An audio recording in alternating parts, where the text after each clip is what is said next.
Намар цагт иргэд ой модонд самар жимс хураах зам мод бэлтгэх зэрэгээр явах хөдөлгөөн эсдэг. Энэ үед зүг чигээ алдах, төөрөх, алга болох тохиолдлууд нэмэгдэж байна. Тэгвэл ийм үед ямар арга хэмжээ авах талаар холбогдох байгууллагаас дараах зөвлөмжийг өгч байна.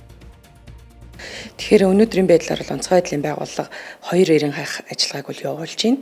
Нэг нь бол Хүсгэл аймгийн Тариалан суманд 22-ны өдөр 14 цагийн орчимд самранд яваад хавсан самраа цахиж үлдсэн эмэгтэй алга болсон гэсэн дуудлага бол ирсэн. Тэр дагуу Хүсгэл аймгийн онцгой байдлын газраар ахлуулсан эрен хайх бүлэг үл ажиллаж байна. Нөгөөх нь бол Төв аймгийн Мөнгөн Морьт суманд бас самранд яваад самарт явж байгаа иргэдэд хүргэж өгöd буцаж явсан автомашин суусан түн дээр үлдсэн иргэн бас ингээд төөрсөн, шаварцуулсан автомашинаас ингээд нэг иргэн ингээд сургуу болцсон гэсэн ийм дуудлага мэдээлэлээр бол онцгой байдлын байгууллага бол ажиллаж байна. Хөдөө гадаа аялал зугаалгаар явсан ч байсан, самар жимсэнд явсан ч байсан өөрсдийнхөө аюулгүй байдлыг хангана гэдгийг зүйлийг бол хамгийн түрүүнд одоо өөрсдийнхөө оюун тархинд суулгаач гэж хэлмээр байна. Энэ бол ингээд төрсэн сургуу болсон, самар жимсэнд явж байгаад алга болсон гэдэг бол цэвэр өөрсдийн иргэдийн хариуцлагагүй байдал, хайхрамжгүй байдлаас үүдэлтэй асуудал байгаад байдаг. Тэгэхээр хэрвээ та нэгэнт ингээд таньж мэдхгүй газар төөрчлөө, төөрөх аюулд орчлоо гэж бодож байгаа бол аль болохоор дуу чимээ гаргах. Мэдээж нэг цуг явж байгаа хүмүүс ойр тойронд нь хайгаа явж байгаа.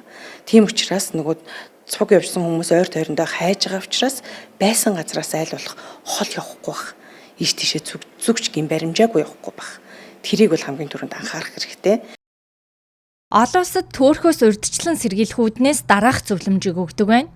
Үүнд явж буй газар байрлаа ойр дотныхондоо хэлэх, аль болох тухайн газрыг сайн мэддэг хүнтэй явах гэж буй газрын байр байдлыг газрын зургаас судлах, луужин авах, аль болох тод өнгийн хувцас өмсөх, дулаан хувцас ус, идэх юм шүдэн зэргийг заавал бэлтгэх, холбой барих хэрэгсэл утасны цэнийг нэгж гих мэтийг сайтар цэнэглэж байх.